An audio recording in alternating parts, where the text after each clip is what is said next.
This video is about our visit to Robben Island. The boats that you see on the screen show the history of South Africa in chronological order.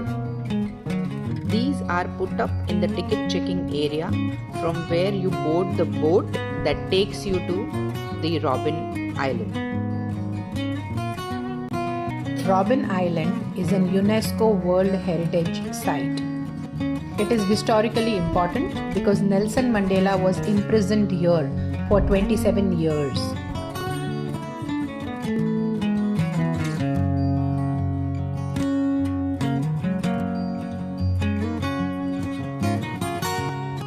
We have boarded the boat and off we go. After we board the boat, the crew gave us the safety instructions. You grab the two small straps, you clip them together, you take the two longer straps around your waist, you bring them back to the front, you tie them up, make sure it's tight and secure. You don't want to lose this when you jump in the water, alright? When you do jump in the water, one hand on life jacket, the other on your nose, your legs together to give you that face-on flotation. We only use these in the case of emergency or if the captain gives an order to abandon ship. Our life jackets are stored in the bar area under the box seats and also downstairs as well. We have toilets on board, ladies and gentlemen, downstairs. Through the saloon, the last door on your right hand side. Alright? We have a casual card bar serving soft drinks, some chocolates, some chips. If you guys need some, make your way to the bar.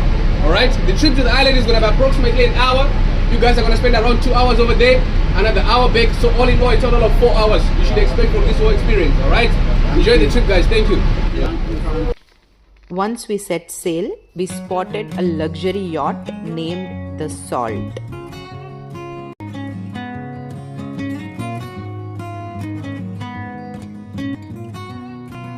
That's Salt again from another angle. As we arrive, we see a plaque with the names and years served in prison. And started with having just criminals here. They only brought in the first group of political prisoners in October of 1962 and kept them together with criminals under the same roof on a prison that used to be on the other side of the streets. What is left of it, we call it the old tronk, meaning the old prison in Dutch and Afrikaans. So prisoners they kept in the old prison in the early 1960s. They sent them to go and dig stones at the stone quarries and had them building this prison with that stone.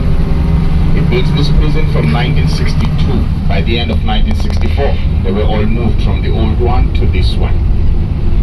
Now gentlemen, before they built this prison, early 60s prisoners, on the way further down to our right hand side, if not hundreds, there's thousands of graves here. The evidence of them appears to our right hand side at this moment.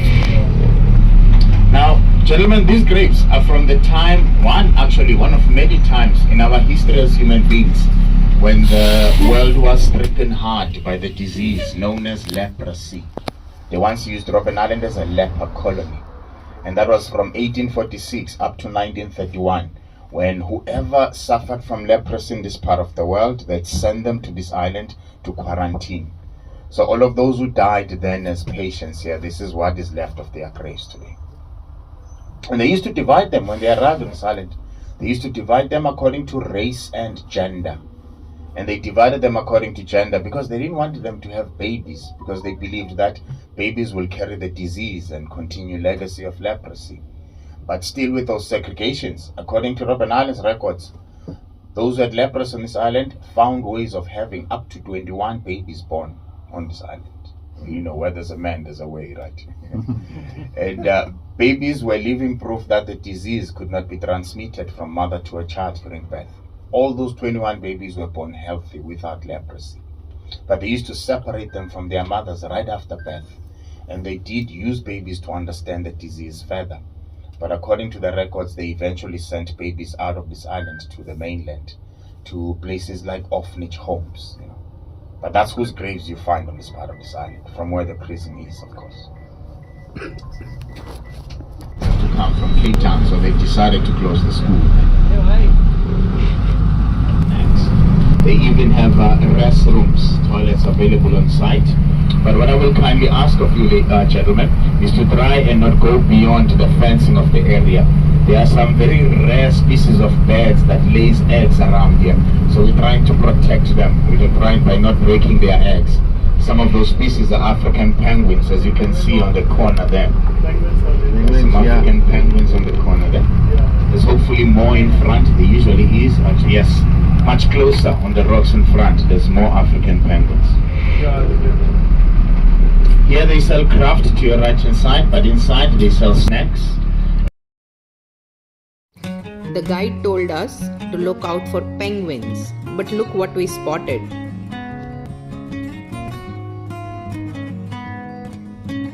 A black mamba, one of the most venomous snake in the world, found in Africa. You asked me about Mandela's book. You learn on that book, he does mention widely about Mahatma Gandhi, actually, how he was influenced by him. And even so, as a result, even the establishment, the arrest of Nelson Mandela was in the South African home ground of Mahatma Gandhi, where Mahatma Gandhi stayed in Durban, in the KZN of South Africa, the KwaZulu-Natal area. That's where Mandela was arrested in, what is the town called now? I forgot, but the site where he was arrested, it's called the place of capture now. They made a museum out of it. And that was South Africa's Mahatma Gandhi home ground, actually. Happened to see a cute penguin couple spending time with each other. How romantic.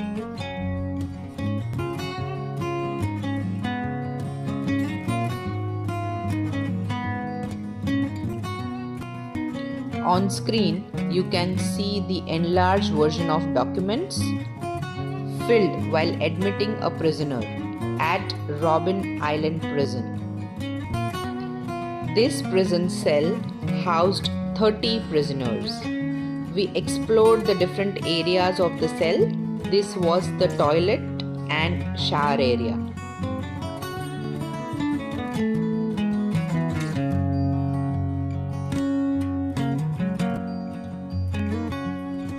We were shown the pieces of rags on which the prisoners were forced to sleep, which are not shown in the video.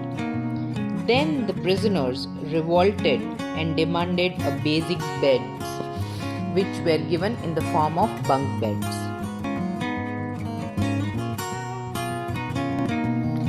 Now we were guided by a gentleman who himself served 10 years jail time in the prison of Robben Island as a political prisoner. Eastern Cape. We are in the Western Cape here, but I'm from Eastern Cape.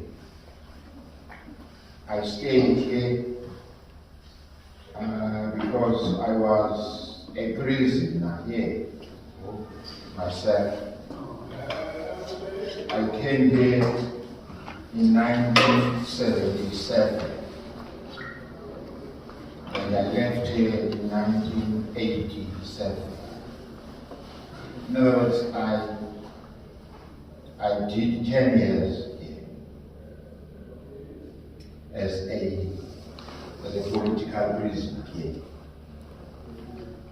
Language, according to the texture of their name, according to the religion. People were divided like that in this country. White people lived there alone in town there. Black people lived there away. The Indian people lived there alone. The colored people lived there alone. So that was how the situation in South Africa was. And that is why we refer to it as a racist country, a divided country. So it was not a surprise that even in prison here, they would divide us. People like Steve Biko, who they killed, Steve Biko said that there is no reason for us to be divided, especially those people who were oppressed. Because even though they divided these people and they made them to stay away, far away. But in South Africa here, these people were oppressed the same way. They were discriminated the same way. But the system of government divided them because they did not want the oppressed community to come together. This is the common open area for the prisoners held in the cells with 30 prisoners. We have now arrived at the solitude prison cells where the political significant prisoners were held captive.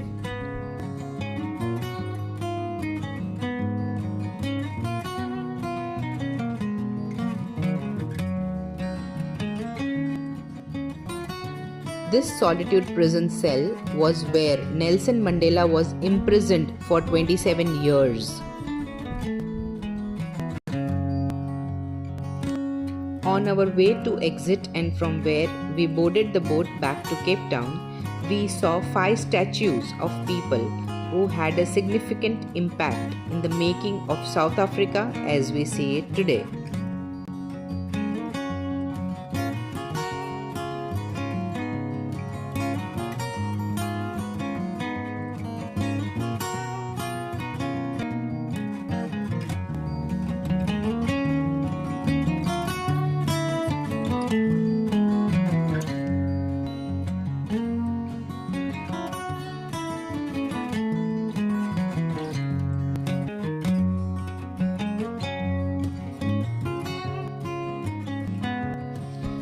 These are the boats which will take us back to Cape Town port from Robben Island. While we explain, these plaques are for all the individual prisoners. We wanted to show you the plaque for Nelson Mandela. While we head back to Cape Town, please enjoy the views. Thank you for watching the video. Please like, share and subscribe to our channel. Thank you once again.